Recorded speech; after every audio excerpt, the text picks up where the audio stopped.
Dans cet épisode du Coach Rack Podcast, nous allons voir ensemble comment rattraper un rendez-vous foiré. Cher auditeur, as-tu loupé la fenêtre de tir lors de ton rendez-vous avec cette femme? Est-ce qu'elle t'a envoyé des signes d'intérêt que tu n'as pas captés? Ou au contraire, est-ce que tu as été impatient et tu as essayé d'avancer trop vite? Est-ce que vous avez eu une discussion qui a tourné au vinaigre? Un débat? Un clash? Ou est-ce que tu as trop bu? Bref, tu peux foirer tes rendez-vous de plusieurs manières et nous allons voir ensemble quoi faire pour essayer de réparer les dégâts et obtenir un nouveau rendez-vous avec cette même femme.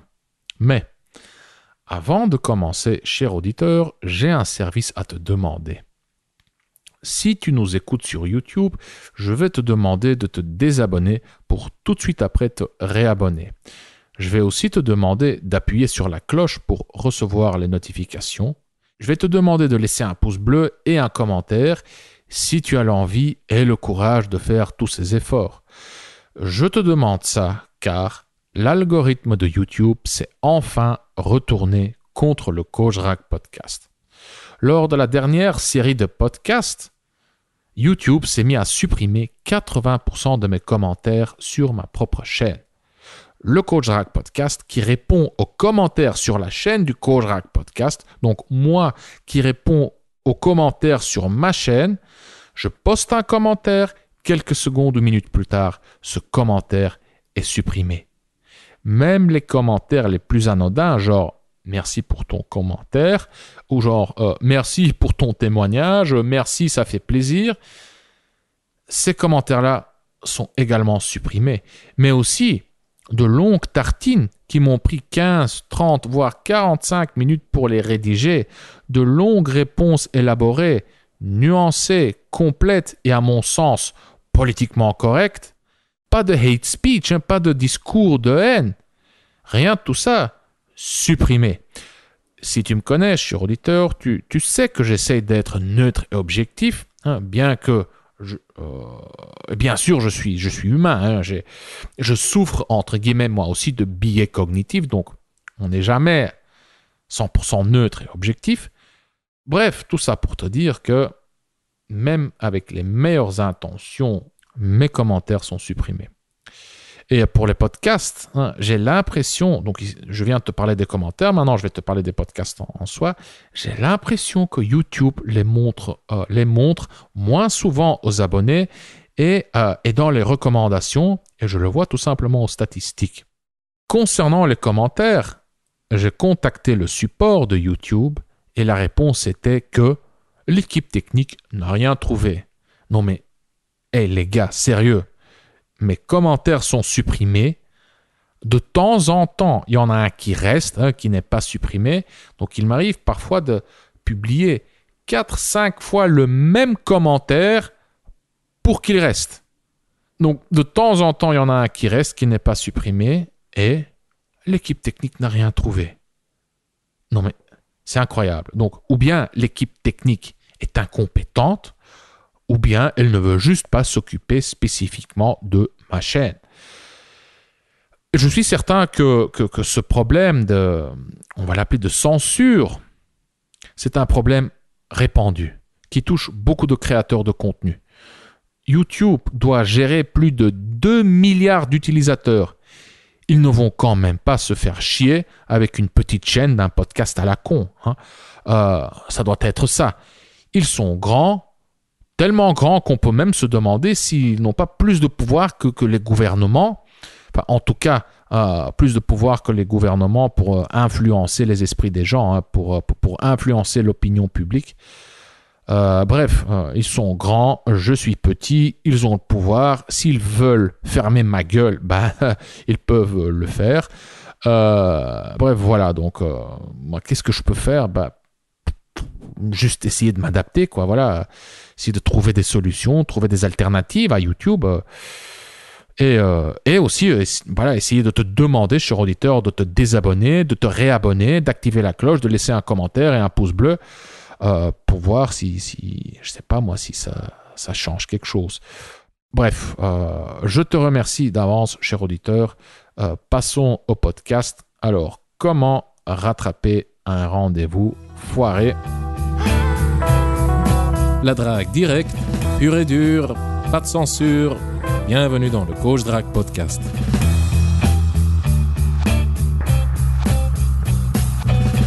Bonjour mon cher Roby.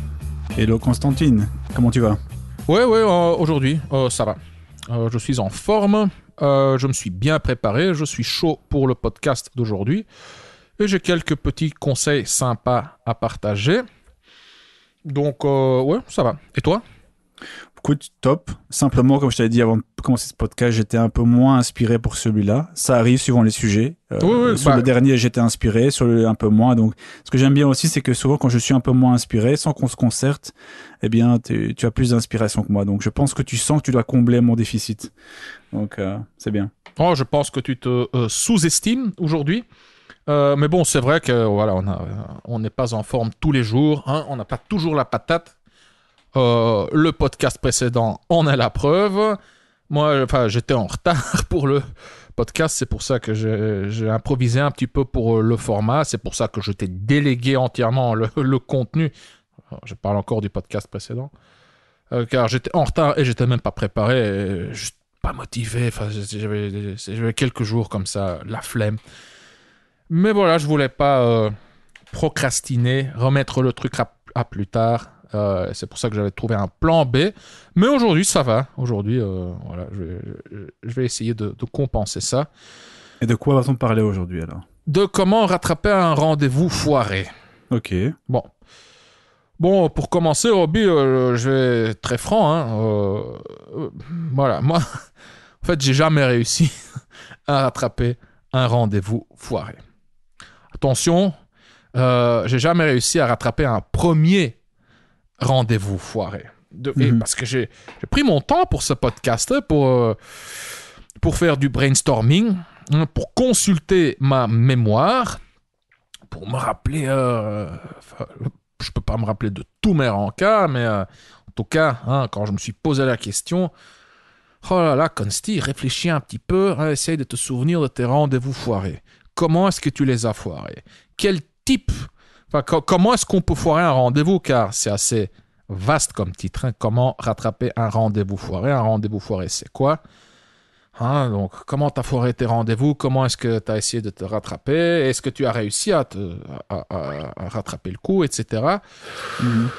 Et ouais, je n'ai pas réussi à me souvenir d'une seule fois où j'ai réussi à rattraper un premier rendez-vous foiré. Car des rendez-vous foirés qui ne sont pas des premiers rendez-vous, là oui, j'ai réussi à limiter les dégâts, on va dire. Et donc, je vais commencer par définir ce que c'est un rendez-vous foiré. Et ensuite, je vais donner des solutions ou en tout cas, des éventuelles solutions de ce qu'on peut faire pour essayer de réparer les dégâts, de limiter les dégâts. Donc, c'est simple, voilà. Mon contenu est découpé en deux parties. Définir ce que c'est un rendez-vous foiré et donner des solutions.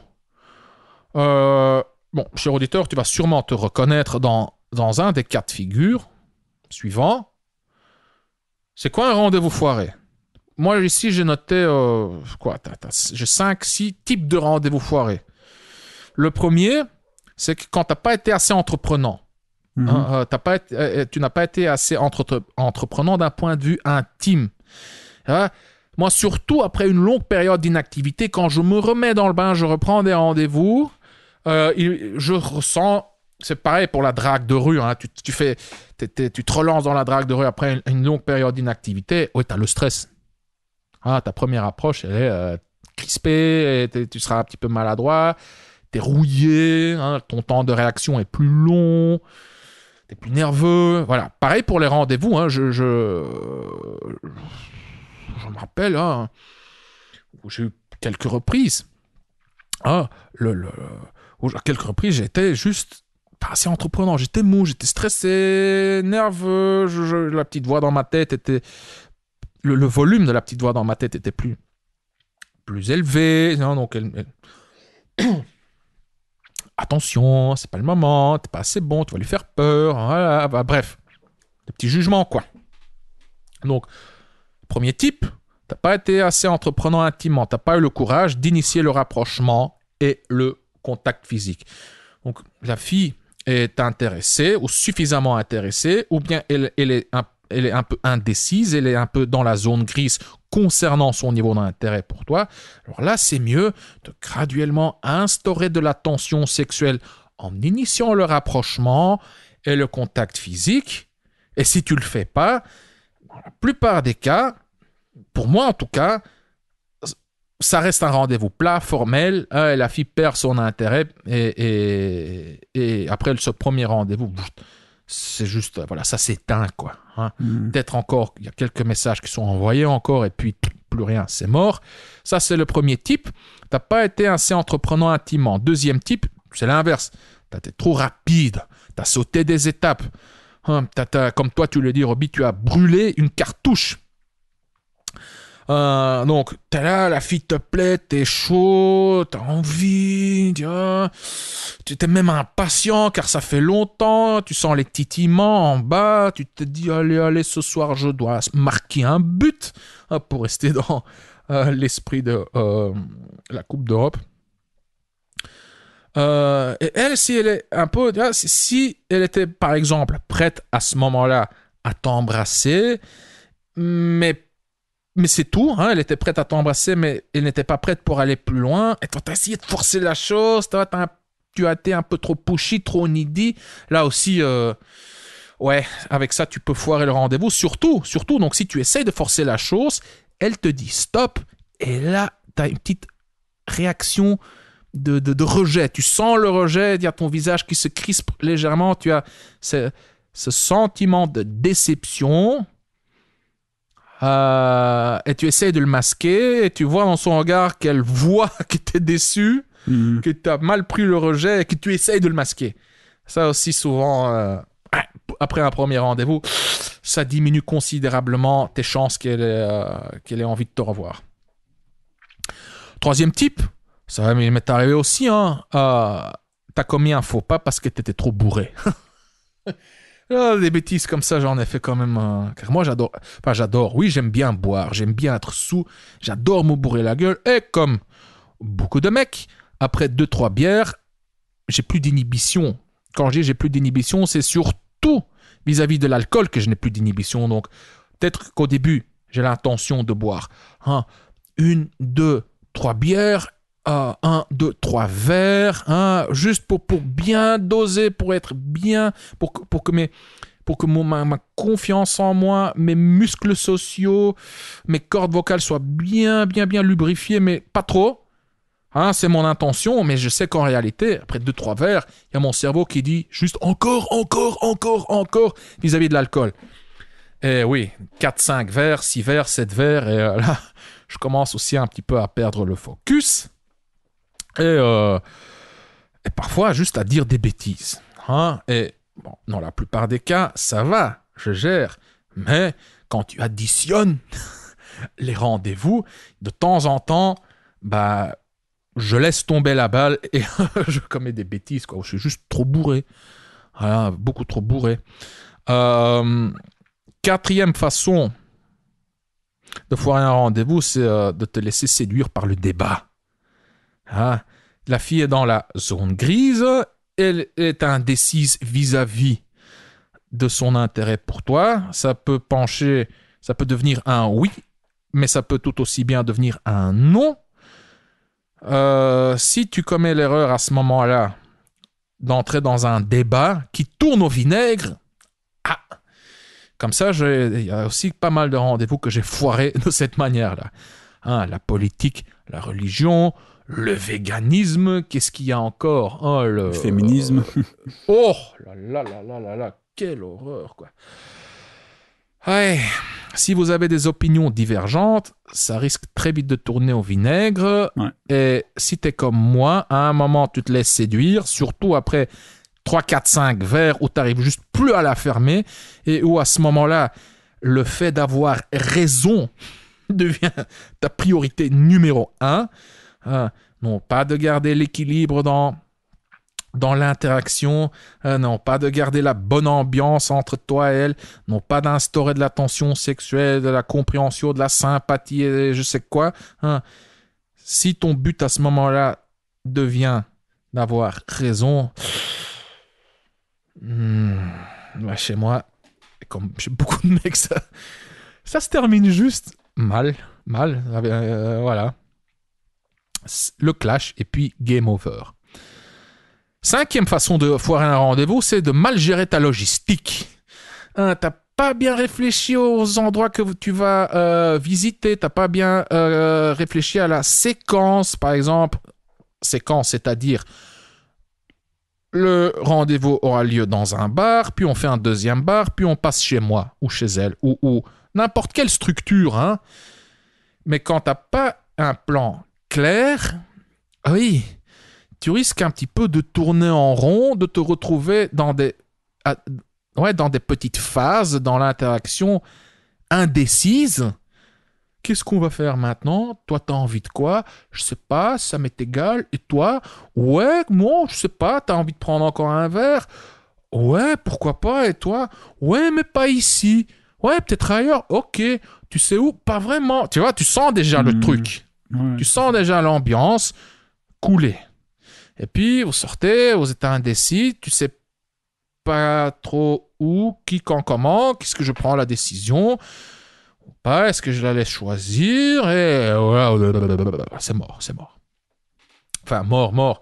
L'ambiance coule, hein, et ça se refroidit et à un moment, elle va commencer à bâiller, bon, il se fait tard et je dois me lever tôt demain, aller travailler, Non, pas bon.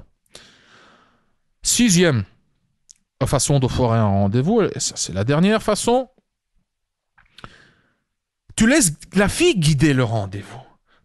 Parfois, Robbie, tu le connais, cher auditeur, si tu as un minimum d'expérience, tu as déjà constaté qu'il y a des filles qui adorent se laisser guider, mais tu en as d'autres qui aiment bien garder le contrôle. Qui aiment bien choisir, dire on va faire ceci, bien on se donne rendez-vous là-bas à telle heure, viens un peu, je vais te montrer un bar, on va à cet endroit-là, viens, je connais un bar super sympa. C'est risqué, en général c'est risqué. Petite parenthèse pour notre cher ami Alex, c'est un fidèle auditeur, parfois on généralise, mais bon, il y a toujours des exceptions. Donc quand on dit que quand c'est mort, c'est pas toujours mort, il y a toujours une exception. Voilà, bon, c'est une question de probabilité. Donc si on dit que c'est mort, et toi Alex tu dis « Oh, je trouve que ce que vous dites c'est trop radical », j'ai eu des cas où l'inverse s'est passé, on est d'accord, on est bien sûr d'accord, il y a toujours des exceptions.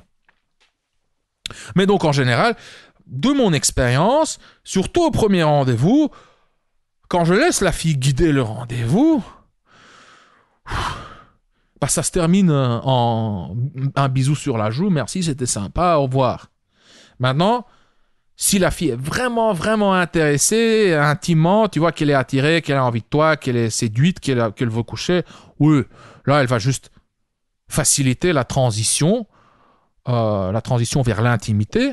Mais si, encore une fois, c'est une fille qui se situe dans la zone grise, une fille qui est indécise concernant son intérêt pour toi, ce qu'elle va faire, c'est qu'elle va prendre un endroit, souvent, un endroit un endroit pas top. Elle va choisir, par exemple, un bar qui est trop éclairé, où il y a un peu trop de bruit, où tu as une ambiance un peu de tête dans une taverne, tu vois, où il y a trop de bruit, trop de gens autour, trop éclairé. Elle va s'asseoir à une table en face de toi, donc la distance physique va être trop grande. Il n'y a pas vraiment moyen d'initier le rapprochement. Et puis, va reprendre le contrôle du rendez-vous. C'est faisable, hein, mais si déjà il y a ce momentum qui est créé, c'est juste des efforts supplémentaires que tu dois fournir pour détourner le truc. Tu dois un peu nager à contre-courant. Donc, en général... pour moi, ça s'est pas bien terminé, ces rendez-vous-là. En général, je dis encore une fois. Attention, Je sais que c'est possible de rattraper un rendez-vous foiré, car de temps en temps, je reçois des emails de mecs, de lecteurs, de clients, d'auditeurs qui me décrivent des situations dans lesquelles la fille montre clairement au mec qu'elle souhaite le revoir, même après un rendez-vous soi-disant foiré. Qu'est-ce que ça sous-entend? Qu'est-ce que ça veut dire? Que la fille déjà était suffisamment intéressée. Et donc, ça c'est une première condition nécessaire pour rattraper un rendez-vous foiré. La fille doit être suffisamment intéressée. Plus la fille est intéressée, plus ta marge d'erreur est grande. J'ai comme ça un cas, j'en ai parlé dans un des podcasts, je ne sais plus lequel, donc je vais difficilement pouvoir le retrouver. Un de mes potes qui a foiré, qui foire régulièrement ses rendez-vous, il en réussit aussi beaucoup, parce qu'il était déchiqueté, il était défoncé, le mec il est tellement bourré qu'il se rappelle même plus de ce qu'il a fait, il se rappelle juste du tout dernier moment, du moment où la fille est devenue hystérique dans le taxi, elle a ouvert la porte et lui a gueulé dessus, salopard, connard, elle a insulté, voilà quoi. Et puis elle a fermé la porte violemment. Il ne se rappelle plus comment elle est rentrée à la maison. Le lendemain, il m'avait envoyé un message audio. Tu l'entends, la gueule de bois avec la voix grave, genre hier, merde, j'ai commis une gaffe. Et il a réussi à rattraper le coup. Et maintenant, ils sont en couple. Bon, l'histoire n'est pas aussi simple que ça. Qu'est-ce qu'il a fait? Il a rappelé la fille. Rappelé carrément. Car moi, mon conseil était laisse tomber, c'est mort de chez mort, définitivement. T'as tellement foiré que c'est irrattrapable. Et lui, il m'a prouvé le contraire. Il a rappelé la fille. Il a supplié. Carrément, elle s'est mise à genoux. Enfin, ouais, carrément, on peut même dire qu'effectivement, au téléphone, il s'est mis à genoux. La fille a accepté un deuxième rendez-vous. Maintenant, il faut savoir que c'est en Colombie. Le mec, il a beaucoup, beaucoup d'argent. En Colombie, ici aussi d'ailleurs, il a un statut social très élevé. Et le statut social se traduit dans un statut immédiat. Quand je dis statut immédiat, je parle de ta position au sein du groupe immédiat, mais aussi vis-à-vis de la fille. Un mec qui a un statut social élevé aura en général une valeur perçue plus élevée aux yeux de la fille. Donc le mec n'est pas moche. Et surtout en Colombie où la différence entre les riches et les pauvres est beaucoup plus grande que chez nous, en Occident. Là, le statut, l'argent, la richesse a une pondération plus grande qu'ici. Donc il a plein de facteurs qui jouent en sa faveur. C'est pas juste le mec lambda comme toi et moi, Robbie, qui essaie de séduire une fille issue du même milieu, qui a plus ou moins le même statut social. Là, c'est un peu comme si un millionnaire essayait de séduire une fille de la classe moyenne. Voilà. Donc, mais j'ai aussi eu d'autres emails de mecs. Oui, et aussi, même via le micro-coaching, quelquefois, car ce sont plutôt des exceptions, attention, faut bien le dire. Il y a eu des cas où je me dis c'est mort et où le mec réussit quand même à rattraper le coup. Mais bon, de nouveau, la fille doit être au départ suffisamment intéressée. Point suivant, plus ta valeur sur le marché de l'amour est élevée, plus ta marge d'erreur est grande. Ta valeur sur le marché de l'amour, c'est quoi comment est-ce que moi je définis ta valeur sur le marché de l'amour? Sur 100 femmes, combien diraient oui à l'idée de s'accoupler avec toi, que ce soit à long terme ou à court terme? Ça aussi, on peut le définir et créer des sous-catégories. Tu as la VMA pour l'accouplement à long terme, tu as la VMA pour l'accouplement à court terme, etc. Bon, ici, c'est juste... je ne vais pas être scientifique et hyper précis, C'est juste pour donner comme ça une idée plutôt intuitive de comment ça fonctionne. Donc, plus ta valeur sur le marché de l'amour est élevée, plus ta marge d'erreur est grande. De nouveau, ta valeur sur le marché de l'amour est déterminée et constituée de 4 composants. Ton apparence physique, ton statut, ton intelligence et tes compétences sociales. Et plus tu as un score élevé sur chaque élément, sur chaque composant, plus le score total de ta VMA est élevé. C'est ce qui explique que tu as des vieux moches ou des mecs moches avec des jolies femmes. C'est parce que, ou bien qu'ils ont un score faible sur l'apparence physique, ils ont sûrement des scores élevés sur les autres éléments de la VMA. Ok, autre cas de figure, c'est le temps passé ensemble. Plus vous avez passé du temps ensemble, plus ta marge d'erreur est grande. Donc, imagine, tu passes un premier rendez-vous avec elle et ce premier rendez-vous est excellent, inoubliable. Si maintenant le deuxième rendez-vous est moins bon, ça reste délicat, mais déjà, c'est moins fatal que si tu foires ton tout premier rendez-vous. Si vous avez passé 2 excellents rendez-vous et le troisième est moins bon, ça reste aussi délicat, mais c'est déjà un peu moins délicat que dans l'exemple précédent. C'est déjà un peu moins délicat que si vous n'aviez eu qu'un bon rendez-vous et un deuxième moins bon. Et ainsi de suite. Donc, plus la fille est intéressée, plus ta marge d'erreur est grande, plus ta VMA est élevée, plus ta marge d'erreur est grande. D'ailleurs, plus ta VMA est élevée, plus tu as de chances que la fille sera intéressée. Et troisième point, plus vous avez passé du temps ensemble, condition nécessaire, plus vous avez passé du temps ensemble en dehors de la friend zone, attention, plus ta marge d'erreur est grande. Je veux dire, si ça fait des années que vous vous connaissez et que tu es dans la friend zone depuis des années, c'est un autre cas de figure, quoi. C'est un sujet pour un autre podcast, quoi. Alors, quoi faire quand tu as foiré ton rendez-vous? Tout d'abord, quand tu foires un rendez-vous, tu en tires des leçons. Mes leçons à moi sont souvent les mêmes. C'est j'ai pas été assez entreprenant. Pourquoi j'étais nerveux? J'étais trop.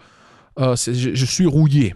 Donc ça, première leçon. Deuxième leçon, pour moi, c'est souvent la prochaine fois, tu vas pas boire 12 verres en 2 heures. tu essaies d'en boire 2-3. Des trucs comme ça, quoi. Car souvent, on commet les mêmes erreurs encore et encore. Donc, tout d'abord, quand tu foires un rendez-vous, tu en tires des leçons. Je te conseille de garder un journal. Et dans ce journal, tu fais tes analyses. Tu te poses des questions comme: qu'est-ce que j'ai bien fait? Qu'est-ce que j'ai pas bien fait? Qu'est-ce que j'ai dit? Comment est-ce que je l'ai dit? Comment est-ce que je me suis senti? Qu'est-ce que j'ai pensé à ce moment clé? Comment est-ce qu'elle a réagi à ce moment clé? Qu'est-ce qu'elle a dit? Quel lien est-ce que je vois entre toutes ces réponses? Et juste le fait d'analyser comme ça, de tout noter, tu vas voir, surtout en répétant ces petites analyses, c'est quand tu as de plus en plus de pages dans ton journal. À un moment, tu vas juste voir des patterns, des schémas qui se répètent, des éléments récurrents. Et tu vas juste devenir meilleur. Tu vas juste devenir meilleur car tu seras juste en train d'appliquer à ce moment-là la méthode essai-erreur complétée avec de bonnes analyses et à terme, tu vas juste t'améliorer. Ok. Deuxième chose, donc quoi faire quand tu as foiré ton rendez-vous? Deuxième point, tu acceptes le pire scénario. Le pire scénario, c'est qu'elle te ghost, c'est-à-dire qu'elle ne réponde plus, quoi. Tu la relances, pas de réponse, rien. Elle disparaît dans la jungle définitivement. Ça, il faut l'accepter. Juste pour avoir un petit peu plus de tranquillité, de paix interne. Car je sais que surtout si la fille nous plaît et on foire le rendez-vous, ça peut faire mal.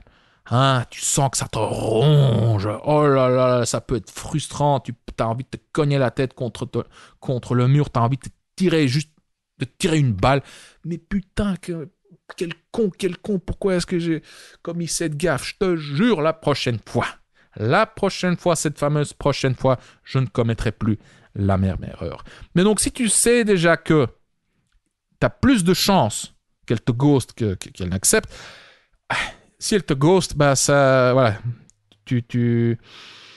ça devrait faire un petit peu moins mal car tu étais préparé à ce scénario. Troisièmement, sauf si tu es dans une relation exclusive, dans une relation fermée, une relation monogame, tu continues à diversifier ton portefeuille. Tu continues à rencontrer de nouvelles femmes. Tu fais en sorte d'avoir le choix.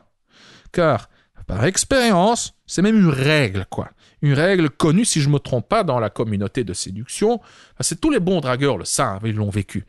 Robbie, si je te le dis maintenant, toi aussi, chaque mec qui a un minimum d'expérience avec le nana, il va te dire « Ouais, c'est vrai ».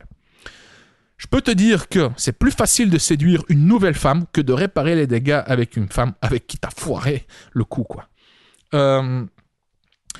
Mais cette troisième solution, tu devrais l'appliquer constamment. Je veux dire, même si tu réussis tes rendez-vous, idéalement, tu continues à diversifier ton portefeuille. Attends, sauf si à un moment... Je te coupe juste un peu, c'est plus facile d'avoir une nouvelle que de rectifier le tir avec un rendez-vous foiré. Ouais. Okay. Ouais, c'est ça. Okay. Ouais, j'avais mal... Bon, j'ai pas été clair. Alors, non, si, mais je pensais que tu avais dit c'est plus difficile et pas plus facile. Ou alors c'est moi qui ai mal compris, mais c'était juste pour clarifier. Non, il se peut que j'ai commis l'erreur, car souvent il m'arrive quand je me réécoute d'entendre, de constater que j'utilise, sans en être conscient au moment même, j'utilise pas les mots justes. Je me rappelle une fois j'avais dit, je sais plus quel podcast, on vit toujours dans un comportement. On n'existe pas en dehors d'un comportement.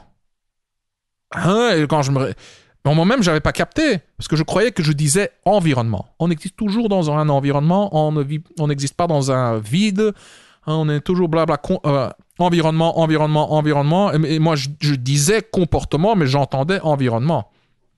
Bref, donc, il se peut que là, ici, maintenant aussi, j'ai dit, il est plus difficile. Oui ou non, oui, par expérience, je sais que c'est plus facile de séduire une nouvelle femme que de réparer les dégâts avec une femme avec qui tu as foiré ton coup. Donc non, tu as bien fait de me corriger. Dès que tu entends des erreurs, n'hésite pas à me corriger. Je pense, je suis pas convaincu d'avoir entendu, mais c'est juste pour m'assurer, parce que peut-être que mon esprit aussi divaguait, mais c'était pour être sûr que tu avais bien dit plus facile. Mais voilà. Non, encore une fois, n'hésite pas à me corriger quand je commets des erreurs, même des erreurs de grammaire. Parfois ça peut piquer un petit peu, ça fait un petit peu mal à l'ego, mais c'est mieux d'apprendre que de continuer à commettre les mêmes erreurs. Quatrièmement, si tu veux quand même tenter ta chance avec cette femme avec qui tu as foiré le rendez-vous, et tu as raison, cher auditeur, car au final, t'as rien à perdre. Sauf peut-être si certains mecs le prennent moins bien, certains mecs sont juste plus sensibles, et donc si ils accumulent les rejets, là je sais pas si c'est une bonne idée juste de prendre le risque de te prendre encore un rejet supplémentaire, tu vois. Mais bon, comment dire, d'un point de vue probabilité, d'un point de vue le risk to reward ratio, je sais pas comment on dit, le ratio risque opportunité risque ou quelque chose comme ça, je sais pas. Ouais. T'as rien à perdre, donc si tu veux quand même tenter ta chance avec cette femme avec qui t'as foiré le coup, voici quoi faire. Dans la plupart des cas, la solution reste la même. Mais ici, je l'ai aussi découpé en 6 réponses pour chaque cas que j'ai traité plus haut, avant. Mm-hmm.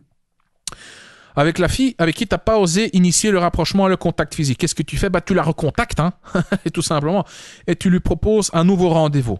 Bon, tu ne proposes pas nécessairement le rendez-vous au moment où tu la relances, mais je veux dire, tu prolonges le contact, quoi. Voilà, tu la relances, tu lui envoies un petit message pour prendre la température, pour jauger son niveau d'intérêt. Est-ce qu'elle va répondre avec enthousiasme ? Quand est-ce qu'elle va répondre ? Est-ce qu'elle va te répondre tout de suite, après 1 heure, après 3 heures, après quelques jours, ou pas du tout ? Tu la relances, et puis éventuellement, tu lui proposes un rendez-vous. Comment la relancer ? Cher auditeur, je t'invite à écouter le podcast précédent de Robbie, qui parle justement de ce sujet. Quoi lui envoyer après... Attends, je le note ici, podcast précédent. Sinon, je vais oublier de le mettre dans les liens. Quoi envoyer après premier rendez-vous. Donc voilà. Tu la relances et vous échangez quelques messages. Tu lui proposes un nouveau rendez-vous. Pour savoir comment la relancer, écoute le podcast précédent de Robbie. Je mets le lien dans la description. Si tu veux plus de contenu, de quels messages envoyer, quand les envoyer, comment neutraliser les éventuels obstacles, comment proposer le rendez-vous de manière fluide pour que ça passe comme une lettre à la poste, là, je t'invite à jeter un coup d'œil à la formation Le Script de Robbie. J'en parlerai plus tard dans ce podcast. Deuxième solution, pour le cas de figure avec la fille avec qui tu as été trop rapide, avec qui tu as essayé de forcer le truc, la réponse reste la même. Tu la relances, tu regardes comment elle réagit et tu lui proposes un nouveau rendez-vous. Bien entendu, ici, encore une fois, je simplifie. Si tu veux vraiment du contenu concret, quoi dire, comment le dire, écoute le podcast précédent. Et encore mieux, jette un coup d'œil à la formation, le script. Là, tu trouveras des messages tout faits, des scripts entiers du début de l'interaction jusqu'à la fin, en passant par toutes les étapes intermédiaires, dont l'échange de messages. Si tu as commis un faux pas parce que tu étais trop bourré, ouais, là je m'inspire quand même de mon pote. Tu l'appelles, tu t'excuses, tu la supplies, tu te mets à genoux. Et c'est quoi? Et ça peut être contre-intuitif parce que dans la communauté de séduction, on te dit non, c'est toi le prix, tu ne te soumets pas, tu ne te mets pas en dessous d'elle. Mais ici, c'est différent. Tu vois, t'as déjà complètement foiré le truc. Faut assumer en tant que mec aussi que tu t'es comporté juste comme un abruti, quoi. Je veux dire, un mec ivre, bah, en général, c'est juste mal perçu, quoi. Aussi, allez, cher auditeur, souviens-toi de tous les mecs bourrés qui sont venus te causer. Quand est-ce que tu as vraiment eu du respect pour un mec qui était complètement déchiqueté, qui était lourd et étouffant et qui disait des bêtises?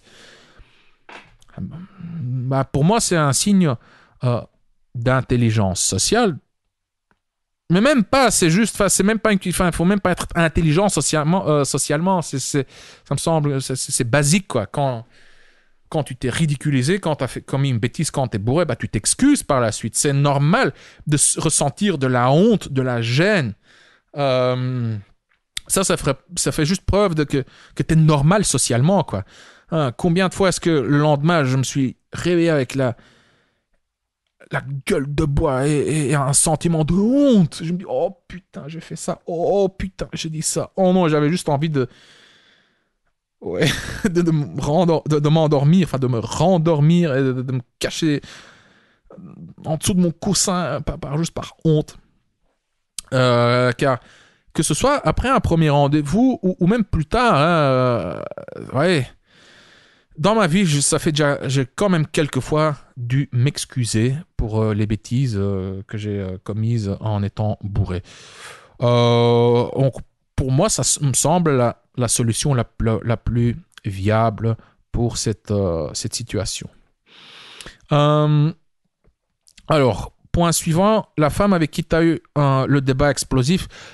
Là, je ne vais pas te donner de réponse. Là, désolé, cher auditeur, je te laisse te démerder tout seul, car en général, moi je suis têtu. Après un tel débat, j'ai plus envie de revoir la femme, quoi. Ah non, quoi, je sais pas, quand c'est vraiment... c'est devenu vraiment trop toxique.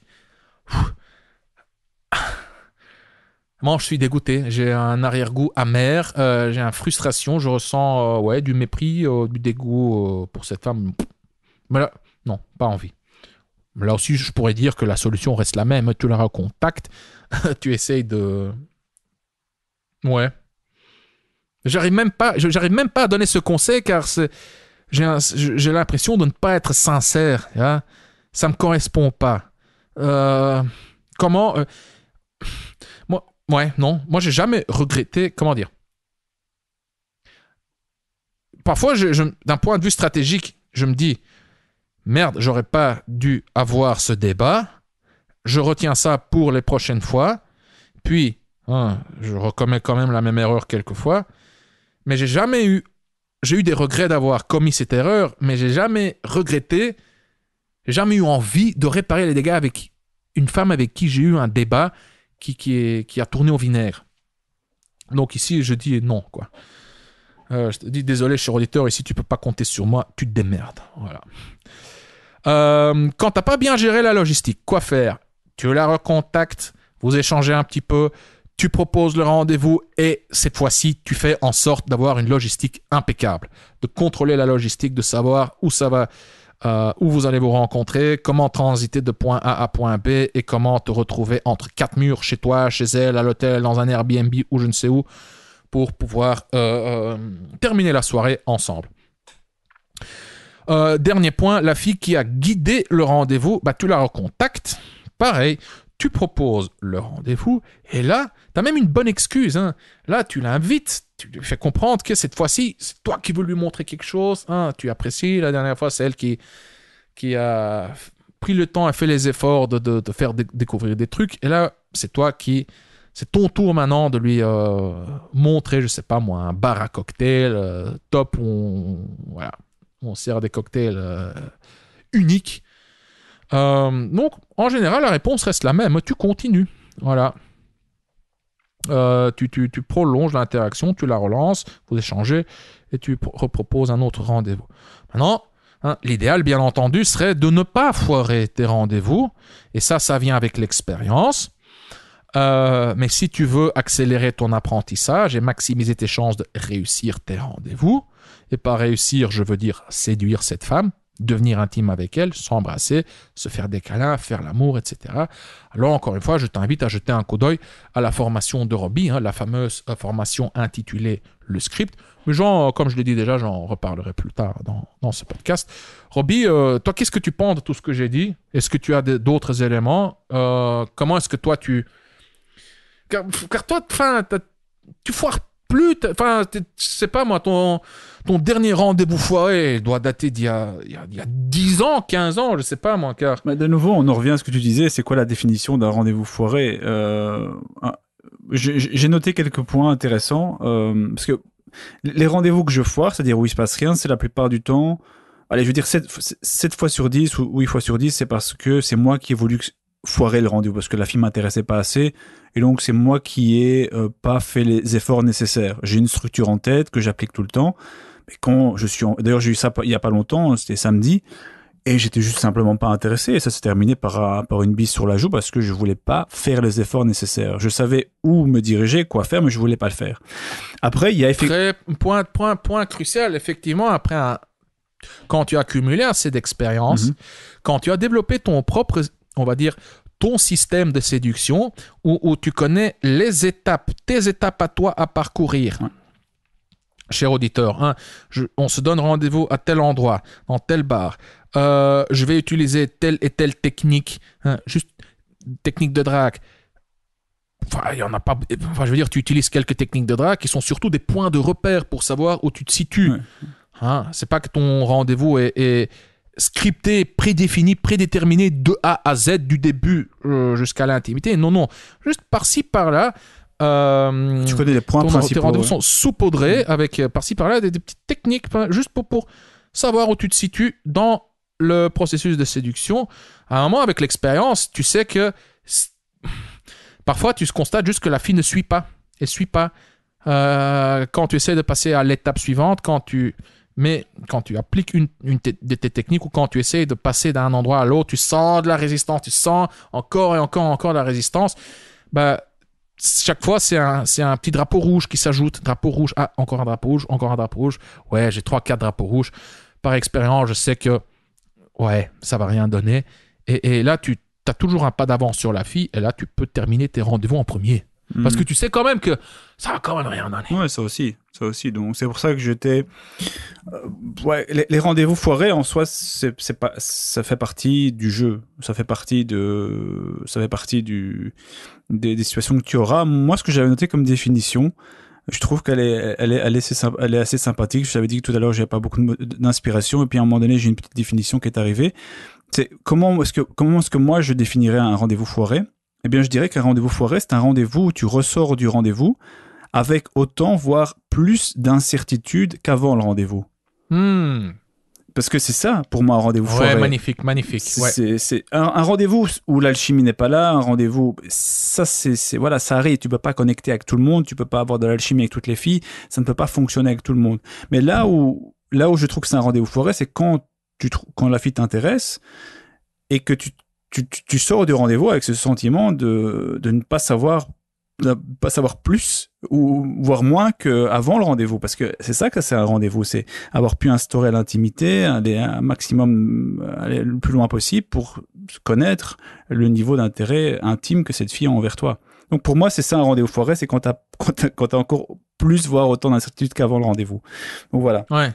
Ça, c'est la première. Mais ça, souvent, c'est dû parce que tu n'as pas osé faire ce que tu comptais faire. Exact, ouais.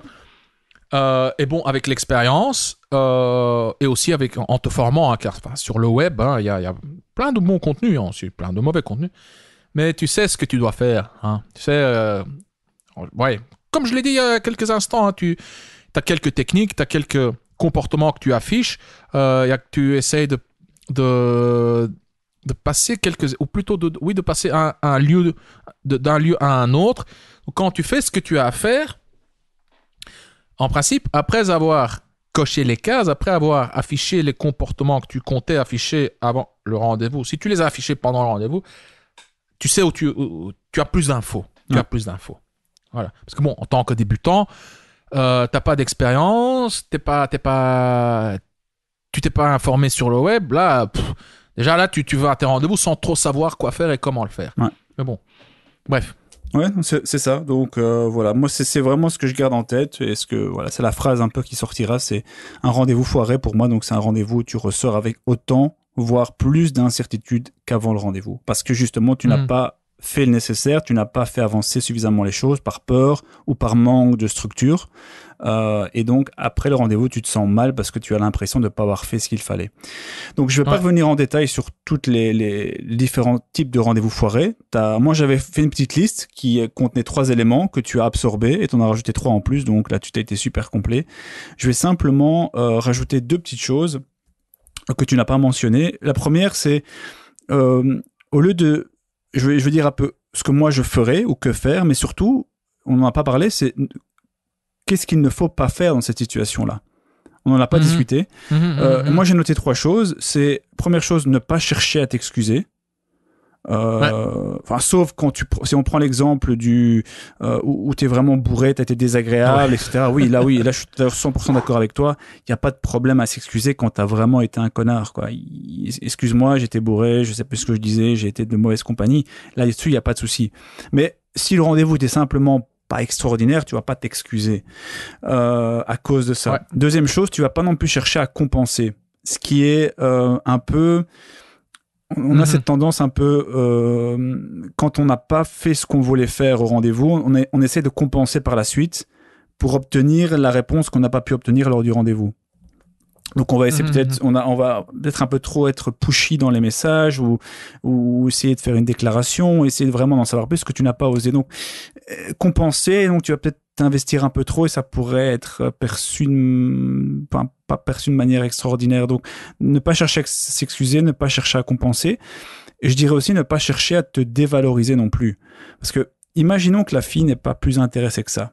Et qu'elle n'y a pas mis non plus, et d'ailleurs je vais mentionner quelque chose juste après, mais qu'elle n'y ait pas mis beaucoup du sien. Tu vas quand même pas te flageller, car tu n'as pas fait le rendez-vous du siècle. Parce que pour que le rendez-vous soit excellent, tu as une grosse part dedans, et je vais en parler juste après, mais il y a aussi la fille. Il faut être 2 pour avoir un excellent rendez-vous. Ouais. Donc, par exemple, tu as mentionné également l'exemple du débat où tu n'as pas envie de recontacter une fille avec qui tu as eu ces échanges houleux. Je te rejoins à 100%. Et j'ai déjà eu des débats animés, mais avec des filles qui ont respecté le débat, qui ont finalement essayé d'arrondir les angles, on s'est vraiment trouvé un terrain d'entente. Et puis j'ai eu des autres styles de débat houleux avec des filles qui étaient complètement imbuvables. Et par la suite, j'ai simplement pas envie de recontacter cette fille. Je me dis, mais elle n'y a pas mis du sien, c'était pas du tout agréable finalement. Et mis à part son physique, qu'est-ce qui qu'est-ce qui vraiment me motive à la recontacter finalement. Donc de nouveau, est-ce qu'un rendez-vous foiré, c'est forcément mauvais? Pas tout le temps. Donc ça, c'est ce que je voulais mentionner dans ce qu'il ne faut pas faire. Donc ne cherche pas à t'excuser auprès d'elle, ne cherche pas à compenser et ne cherche pas non plus à te dévaloriser parce que le rendez-vous ne s'est pas bien passé. Tu es responsable en grande partie, je vais en parler maintenant, mais il faut être deux pour un très bon rendez-vous. Mais donc, j'en viens à ce que je disais. Il est clair que tu ne peux pas te flageller. Il faut être deux pour un bon rendez-vous, mais la pratique te montre que en pratique, donc, c'est toi qui as la plus grosse part de responsabilité dans le déroulement du rendez-vous. On l'a souvent mentionné, Concy l'a mentionné juste avant aussi, par exemple, tout simplement le choix de l'endroit. Un mauvais choix d'endroit, ça peut mener à un rendez-vous moins stimulant. Alors oui, il faut être deux pour un bon rendez-vous, mais si tu choisis dès le départ un mauvais choix d'endroit, voilà, tu es un peu responsable de comment ça peut se dérouler. Mais quoi qu'il en soit, tu vas quand même tu seras en charge, quoi que tu en veuilles, à part vraiment en situation exceptionnelle, tu devras l'idée. C'est toi qui vas devoir choisir l'endroit, c'est toi qui vas devoir choisir les bons sujets de conversation, sur quel sujet de la conversation l'amener, la manière dont tu vas t'y prendre pour instaurer le contact physique, pour obtenir plus d'informations sur son niveau d'intérêt envers toi. Donc tout ça, c'est pour ta pomme. Donc voilà. Donc ça, c'est important à garder à l'œil sur le rendez-vous, pour éviter d'avoir cette sensation horrible d'incertitude et de dire oui, mais voilà, j'ai foiré et voilà. Mais tu peux pas, de nouveau, ça ne va pas être tout le temps positif. Parfois, tu n'auras pas d'alchimie, parfois, ça ne va pas coller entre vous, mais au moins, et cette sensation de bien-être d'avoir fait le boulot.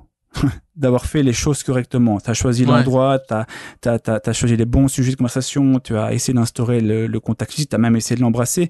Bref, tu ressors de là avec un sentiment de légèreté où tu dis, j'ai essayé, certes ça a foiré, mais tu as au moins été au bout des choses. Et en plus, après, c'est plus facile de prendre une décision. Est-ce que j'ai vraiment envie de la recontacter? Est-ce que vraiment ça vaut la peine de la recontacter? J'ai pas non plus envie de passer pour un loser, parce que finalement j'ai vu que son intérêt était vraiment très faible, mais tu as en plus d'informations pour la recontacter par la suite si l'envie te prend.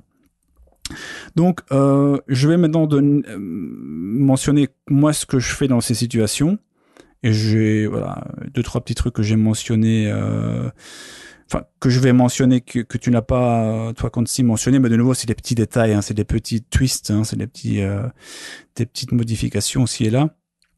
Donc, je vais plutôt, comment expliquer ça? Pour bien structurer, si vraiment le rendez-vous était mauvais, parce que j'ai mal choisi l'endroit, et ça arrive, par exemple, j'étais à ce rendez-vous samedi dans une ville où je ne vais jamais. Donc j'ai dû faire des recherches d'endroits, mais je les connais pas par cœur, et l'endroit était pas si bien que ça, etc. Donc ça se peut que voilà, malgré dans cette situation, t'es pas toujours responsable de l'endroit, mais imaginons que c'est juste un peu de ma faute, j'ai mal amené les choses, l'endroit était pas terrible, j'étais simplement en méforme, ça arrive, t'es pas en forme et le rendez-vous est moins bien, mais que la fille m'intéresse vraiment et que j'ai senti aussi une petite once d'intérêt. Voilà, tu peux faire deux choses. D'ailleurs, quand il a mentionné, soit, et moi j'irais dans cette situation-là, dans 9 cas sur 10, ne le mentionne pas, ne cherche pas à t'excuser, ne cherche pas à le mettre en avant, continue la conversation comme si de rien n'était. Ouais, juste 2 secondes, je vais te couper, parce que bizarrement, ça peut même amplifier, ça peut dramatiser le truc. Ouais. Dans une relation, dans un couple, parfois, parfois c'est mieux de parler de choses pour les résoudre. Et dans d'autres situations, parfois c'est mieux de laisser passer le truc. Quand c'est un truc mineur, lors de tes rendez-vous, tes premiers rendez-vous, comme tu l'as dit, Robbie, mieux vaut ne pas les mentionner et continuer comme si de rien n'était. Parce que justement, en les mentionnant, tu leur accordes trop d'importance. Ça amplifie le truc. Ouais. Et ça communique une certaine faiblesse comme ça. Sauf exception. Cette exception, bien entendu, c'est quand t'es défoncé, bourré, et tu t'es comporté comme un porc. Ouais. Ouais, non, je suis d'accord. Et d'ailleurs, c'est ça que je disais avant que ça coupe sur Skype. Je faisais mention au dernier podcast. J'ai dit que c'est celui d'hier, mais c'est pas celui d'hier, c'est le dernier podcast qui est. Ouais, le dernier, oui. Voilà, où j'explique quoi envoyer à une fille après le premier rendez-vous.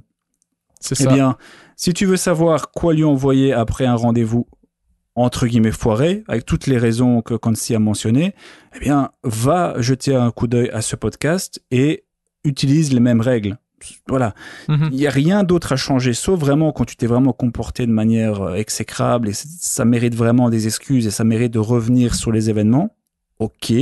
Mais pour le reste, pas besoin c'est pas un contrat, tu vas pas non plus revenir là-dessus, parce que de nouveau, comme tu l'as très bien dit, ça va amplifier, vous allez revenir sur un événement qui n'a pas vraiment d'importance, ça arrive, ça arrive, tout ce qui est important maintenant, c'est de voir comment elle va réagir après ton nouveau message. Donc voilà, est-ce qu'elle réagit différemment? Est-ce que tu sens une différence entre avant et après le rendez-vous? C'est possible. Dans ce cas-là, propose quand même, pas directement, hein, mais après vous rediscutez. Donc je te renvoie de nouveau ici au dernier podcast où j'explique comment quoi envoyer après le premier rendez-vous. Et comment reprendre de manière naturelle la conversation après un premier rendez-vous, justement pour que ça reste fluide. Et après que cette discussion est reprise, et pour peu qu'elle te réponde, eh bien, dans ce cas-là, à un moment donné, tu proposes le rendez-vous, et si tu sens vraiment qu'il y a un blocage, eh bien, peut-être que là, à ce moment-là, tu peux peut-être mentionner, potentiellement. De nouveau, moi, j'ai pas très souvent cette situation, parce que soit le rendez-vous était mauvais, et la plupart du temps, je laisse tomber, parce que ça m'intéressait pas, ou alors, je fais comme si de rien n'était, et si vraiment il y a un problème, je sens qu'il y a un blocage, je mets le pied dans le plat. Donc, par exemple, je reprends ici la structure. Imaginons donc le rendez-vous s'est mal passé, peu importe la raison. Tu l'as foiré, entre guillemets foiré. Tu reprends contact. Comment simplement, je te renvoie donc au dernier podcast sur quoi dire après le premier rendez-vous. Voilà. Vous discutez un petit peu et tu vas reproposer un deuxième rendez-vous. Et là, tu sens qu'elle dit non, elle se braque ou elle évite le sujet. Éventuellement, dans cette structure-là, tu pourrais à ce moment-là, lui dire quelque chose du style « Bon, effectivement, notre dernier rendez-vous sur une échelle de 1 à 10, je pense que je mettrais un 2 sur 10, un truc comme ça, mais je trouve que cette note est assez inacceptable, donc je te propose qu'on refasse un test pour au moins dépasser la moyenne. » Quelque chose comme ça, tu vois ? Magnifique. C'est vraiment magnifique, hein, Robbie. Moi, à chaque fois, je suis stupéfait par... Ouais, je sais pas comment le nommer, mais t'as cette finesse, hein, cette élégance, cette fluidité dans ta communication. Et j'aime juste bien aussi te lécher les couilles. Ouais, ça j'ai compris, ça depuis un petit temps, ça. Mais c'est vrai que même moi tout à l'heure je l'ai écrit et c'est pas quelque chose que j'ai déjà utilisé. Soyons très clairs, je ne l'ai pas encore utilisé. Mais ouais, un fake, ouais. Il donne des conseils qu'il n'a pas testé. Oh là là. Mais par contre, ce que je vais te dire maintenant, c'est que cette phrase. Moi, je te garantis que c'est un bon message. Tu le sais, on le sait. C'est juste un message. Ouais. Ce message-là, je le crée comme je crée mes autres messages qui finissent dans ma boîte à outils. Donc voilà, il suit le même processus. C'est comment comment la faire réagir, comment la faire rigoler, comment la faire taquiner et comment la taquiner, pardon. Et ici, ce qui est bien, c'est que tu reviens sur un élément a priori négatif, mais tu le dédramatises aussi. Tu le dédramatises, ça fait aussi preuve d'intelligence sociale et émotionnelle, car tu mets le doigt sur le truc quoi, qui n'a pas fonctionné, tu nommes... ouais. Donc voilà, je trouve pas la bonne expression, mais bon, tu dis clairement ce qui va pas, tu lui fais comprendre que toi aussi, tu sais ce qui n'a pas été, tu l'emballes de manière élégante, sans pointer du doigt personne, rajoute une touche d'humour, mais sans que ce soit ridicule, sans que ça fasse clownesque, sans que ça en fasse trop. Ouais. Non, j'adore. Ouais, donc moi je trouve que c'est un bon juste milieu, c'est-à-dire tu reviens pas en train de t'excuser ou de revenir de manière dramatique sur ce qui s'est pas bien passé. Tu fais preuve d'objectivité, d'humour, de légèreté avec ce message. Ça peut être un bon juste milieu. Donc voilà, soit tu l'utilises le message que je viens de te donner directement. Tu mets les pieds dans le plat, tu dis voilà, écoute, hier c'était sur une échelle de 1 à 10, je pense que je mettrais 2 sur 10 au rendez-vous. Et tu peux dire même c'est ta faute, hein, tu peux même prendre, et je trouve que c'est inacceptable. Donc voilà, je te propose qu'on réessaye et qu'on dépasse au moins la moyenne. soit tu l'envoies directement, ou alors tu reprends simplement la conversation de manière normale, tu proposes un rendez-vous, et si tu vois qu'elle refuse, qu'elle n'est pas emballée, eh bien tu peux utiliser ce petit message pour un peu voir sa réaction. Voilà. Et puis à un moment donné, si elle répond plus, si elle refuse, bon voilà, tu reviens à notre règle fétiche, hein, tu laisses, tu la laisses. Enfin, tu arrêtes de ton côté de t'investir, et s'il y a une réaction qui doit arriver, ben, la réaction viendra de son côté, quoi. Donc tu la laisses revenir vers toi. Le cas échéant, tu fais ton boulot, tu reviens vers elle, même après un rendez-vous qui était pas terrible. Tu reprends la conversation, bien sûr avec les éléments importants. Donc si je te renvoie encore une fois au dernier podcast, tu essayes de rajouter de la valeur, essaye de proposer un autre rendez-vous, et si elle refuse après toutes tes tentatives et après un rendez-vous moyen voire foiré, bah écoute, voilà, tu apprends de cette expérience, et tu essayes de ne pas reproduire les erreurs. Mais de toute façon, il faut accepter, je l'ai dit en début de podcast, enfin en début d'intervention plutôt, il faut accepter que certains rendez-vous se passent moins bien. Voilà, l'alchimie peut pas être présente tout le temps. Voilà. D'ailleurs, dans mon dernier podcast, je parle d'ailleurs de la série, souviens-toi, Master of None. Ouais. Je l'ai mentionné. Et je rementionne cette série parce qu'il y a un épisode que je conseille vraiment aux auditeurs, s'ils ont Netflix. Ils ne sont pas Netflix, je pense qu'ils peuvent trouver la série quelque part, sur quelques sites intéressants. Et alors, il y a un épisode, d'ailleurs je pense que le titre de l'épisode c'est « Premier rendez-vous », quelque chose comme ça. Et l'épisode... En anglais, « First Date », c'est ça ? Ouais, First Date, ou je sais plus le titre exactement. En tout cas, ils font mention du rendez-vous, et c'est un épisode qui dure 50 minutes dans lequel il fait que des premiers rendez-vous issus du web dating. Et tu vois, tu vois la diversité des rendez-vous. Tu vois qu'il y en a qui se passent super bien en alchimie, il y en a qui se passent très mal, il y en a où la fille elle est complètement. Enfin, je trouve que c'est vraiment très proche de la réalité.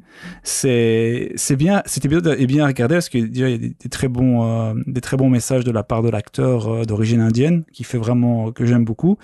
Mais en plus, tu vois que forcément quand tu fais beaucoup de rendez-vous, tu vas tomber sur des rendez-vous qui vont moins bien se passer. Donc voilà, je trouve que c'est pas mal de regarder ça pour un peu dédramatiser et se dire que ça fait partie du lot des rendez-vous, quoi. Ouais. Et donc voilà, terminé. Top. J'avais encore une petite anecdote, mais ça sera pour une prochaine fois. Sinon, ça va faire trop long. C'était un rendez-vous foiré. Grave. Ça a coûté plus de 1 000 € à la fille, mais bon, c'est une toute autre histoire. Donc, ouais, comme je l'ai dit, hein, l'idéal serait de ne pas foirer tes rendez-vous. Et Roby, toi, dans ta formation, le script, tu as un module sur le rendez-vous. Ce module légendaire sur le rendez-vous, dans ta formation, le script, qui compte 7 modules. Et dans le module, cher auditeur, sur le rendez-vous, tu apprendras comment passer de « bonjour, content de te voir » si tu l'as rencontré en ligne, ou de « bonjour, content de te revoir » si tu l'as rencontré en vrai. Comment passer de bonjour à « oh oui, encore, oh oui » et avec les feux d'artifice comme aboutissement. Alors, la beauté de ce module, c'est que enfin, déjà, on sent ton expérience dans ce module, ta finesse, ton élégance, mais aussi ton esprit analytique. Hein, t'es un joueur d'échecs en ce qui concerne les rendez-vous et la séduction en général. La beauté de ce module est aussi que tu découpes le rendez-vous en phases. Hein, et c'est structuré dans le module. Hein, le module est structuré en fonction de ces phases. Donc, cher auditeur, grâce au module sur le rendez-vous du script, tu sauras comment structurer tes rendez-vous. Car pour beaucoup de mecs, hein, le rendez-vous, c'est juste, voilà, on a un rendez-vous, on va se rencontrer et on va voir si ça accroche, s'il y a une alchimie entre nous. Je vais apprendre à la connaître, je vais voir qui c'est. Et puis, c'est tout comme plan. Mais en général, ça se termine... En général, je dis. Ça se termine en merci, c'était sympa, à la prochaine, et il n'y a pas de prochaine. Ça s'éteint. Donc, la beauté de ce module, c'est que c'est découpé en phases, et tu Et tu nous apprends comment passer fluidement d'une phase à l'autre. Comment transiter d'une phase à l'autre. Comment fluidifier tes rendez-vous. Tu nous apprends comment faire monter la température, donc le désir, l'excitation, créer cette ambiance chaleureuse, cosy, cette bulle intime où tu as l'impression d'être juste toi et elle. Vous vous regardez profondément dans les yeux et tu vois ces yeux qui brillent. Tu ressens ces papillons, cette chaleur, cette ambiance sensuelle. Tu nous apprends comment instaurer un climat de confiance. Donc, il n'y a pas seulement l'aspect de flirt, de tension sexuelle, de désir, mais il y a aussi cet aspect de confiance, d'intimité, de sécurité. On se sent en sécurité. Donc, tous les ingrédients nécessaires pour devenir intime, quoi, pour avoir au moins une soirée fantastique. Et parfois, en fonction de tes besoins, en fonction des besoins de la femme en face de toi, en fonction de vos intérêts, ça peut aussi aboutir à quelque chose de beaucoup plus long et plus durable. Mais en tout cas, tu nous apprends comment développer ces ingrédients nécessaires de confiance et sécurité d'une part, mais aussi d'attirance, de désir d'autre part. Tu nous apprends aussi comment tester le niveau d'intérêt de cette femme en face de toi. Il y a beaucoup de mecs, ils n'ont pas vraiment d'idée. Ils attendent le dernier moment pour prendre le risque, pour se lancer, pour sauter dans le vide. C'est-à-dire, ils attendent la fin du rendez-vous pour essayer d'embrasser cette femme. Et souvent, ça se passe pas bien, quoi. Parce que tu as un rendez-vous d'1h30, 2h, 3h, sympa, et c'est tout, formel, plat, et puis à un moment, bam, tu essaies de l'embrasser à froid, et ça donne pas le résultat souhaité, car tu n'as pas su faire monter la température, tu n'as pas su créer ce désir, cette ambiance chaleureuse, et c'est ce qui donne les bisous comme ça, même si elle t'embrasse, même si elle se laisse embrasser, ce qui se passe souvent, c'est que ouais, elle n'a pas senti les papillons. Oui, j'ai pas senti, j'ai pas eu le feeling. Même avec le bisou, parce que le bisou c'était juste des lèvres humides. C'est juste de la viande qui se touche. Mais si tu sais comment structurer tes rendez-vous, comment passer d'une phase à une autre, comment faire monter la température, comment jauger son niveau d'intérêt pour savoir si tu peux passer à l'étape suivante ou si tu dois rester un petit peu plus longtemps dans la même étape, dans la même phase de séduction. Là, oui, à la fin, le baiser et la suite du baiser, ça sera beaucoup plus chargé, beaucoup plus explosif, beaucoup plus intense. Donc, tu sauras comment tester le niveau d'intérêt, mais aussi comment l'augmenter, comment augmenter son niveau d'intérêt. Donc, cher auditeur, les rendez-vous formels et sympas durant lesquels tu ne sais pas trop où tu en es, tout ça c'est fini. Tenter le tout pour le tout à la fin du rendez-vous pour l'embrasser, dans 50% des cas, ça dépend du mec, ou peut-être même plus, 60, 70, 80% des cas, juste prendre un râteau, tout ça c'est fini. Tu sauras exactement quoi dire, quoi faire, et comment le faire graduellement, fluidement, tu sauras où tu en es, tu minimises le risque du râteau, tu maximises tes chances de devenir intime avec elle. Bref, tu sauras comment passer de rendez-vous fantastiques, légers, enjoués, qui débordent d'énergie sexuelle et qui souvent se terminent à l'horizontale.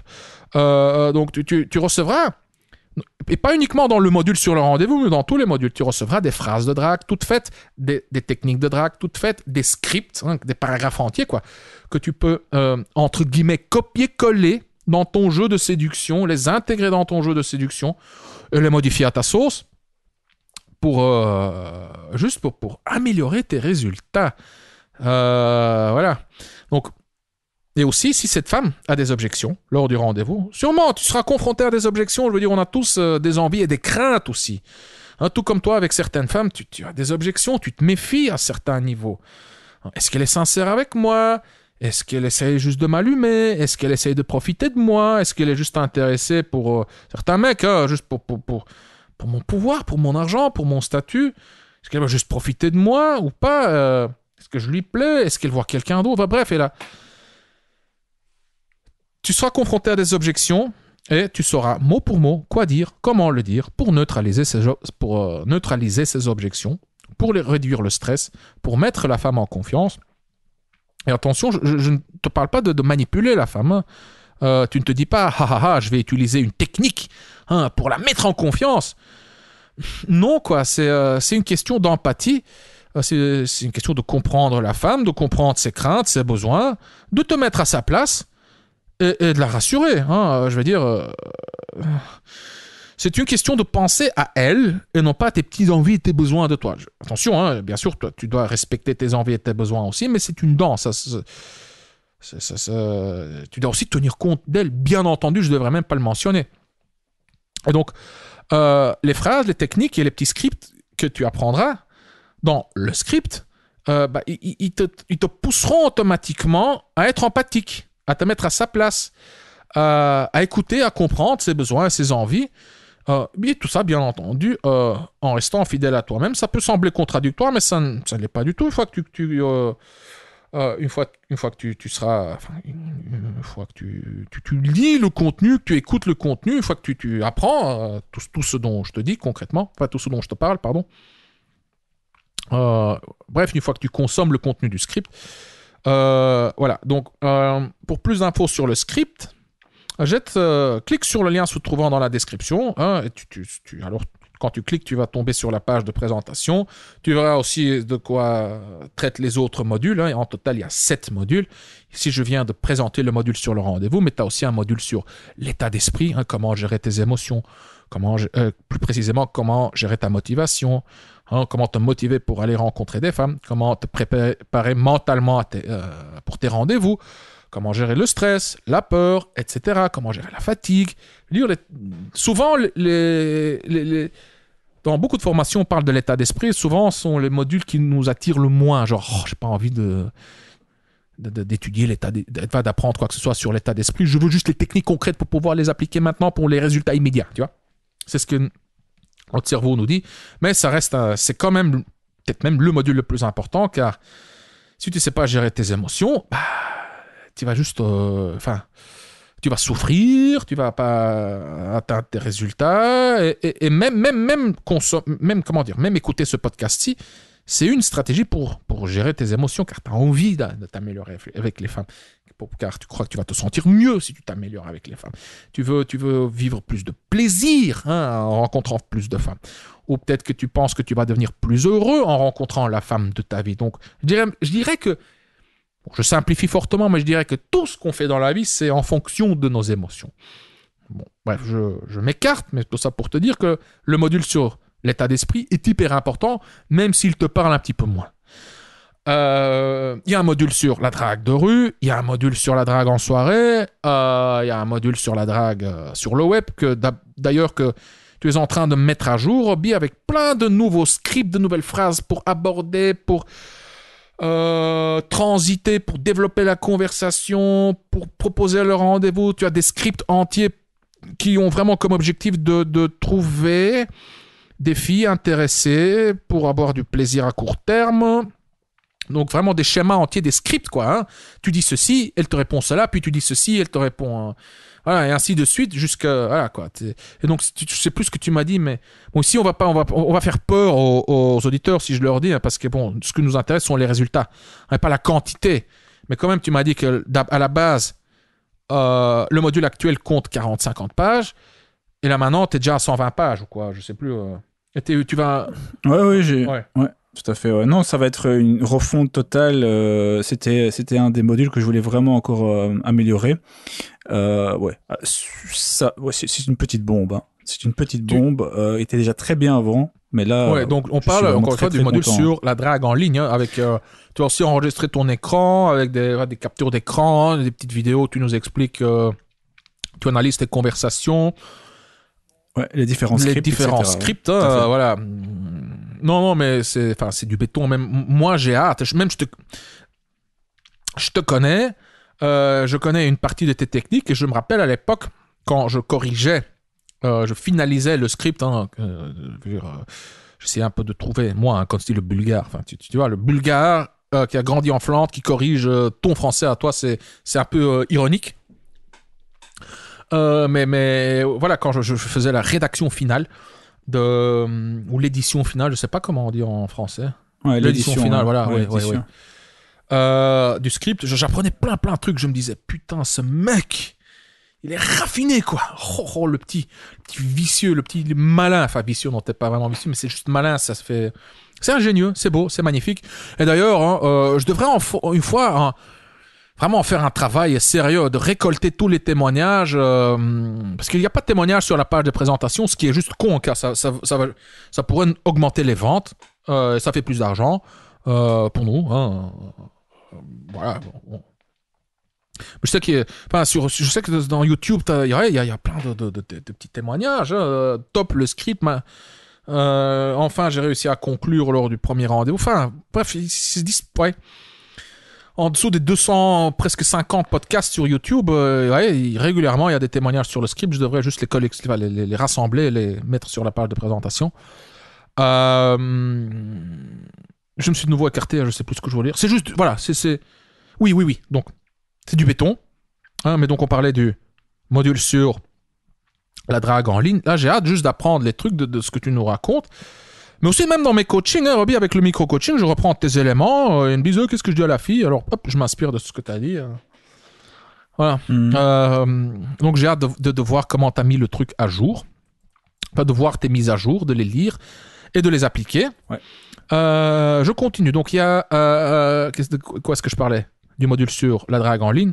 Il y a un module sur le text game, tout ce qui est la drague par message, quoi. Une fois que tu obtiens le numéro de la fille, rencontrée dans la rue, ou dans un bar ou une boîte ou quoi, ou même si via en ligne vous passez sur WhatsApp, comment obtenir le rendez-vous.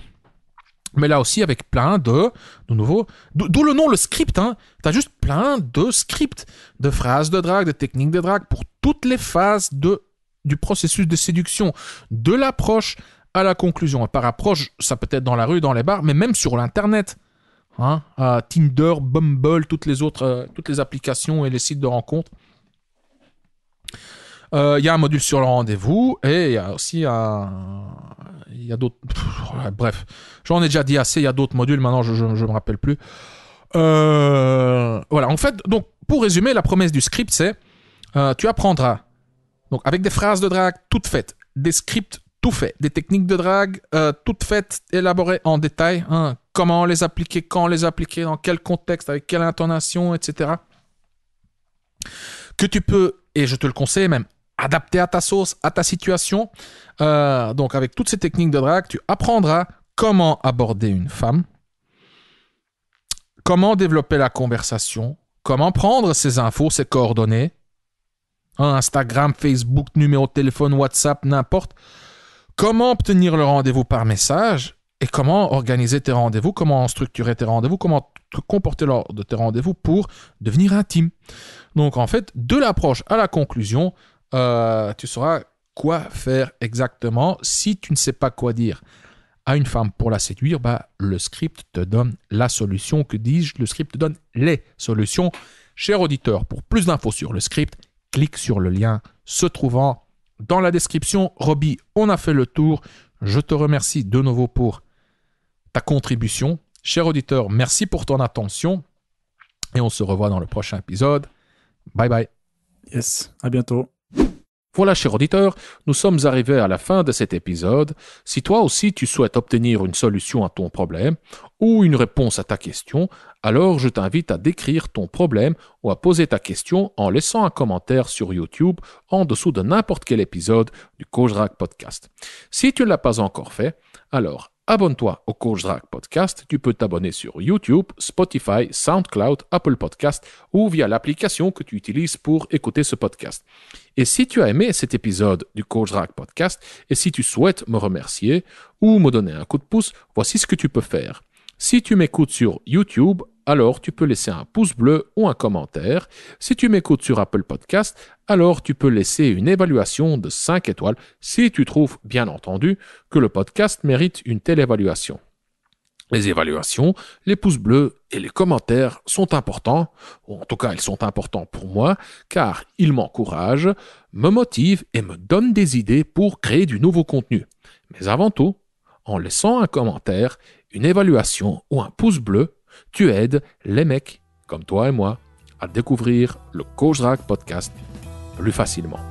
Je suis Consti de CoachDrag.com. Merci d'avoir écouté le Coach Drag Podcast. On se revoit dans le prochain épisode. Bonne drague!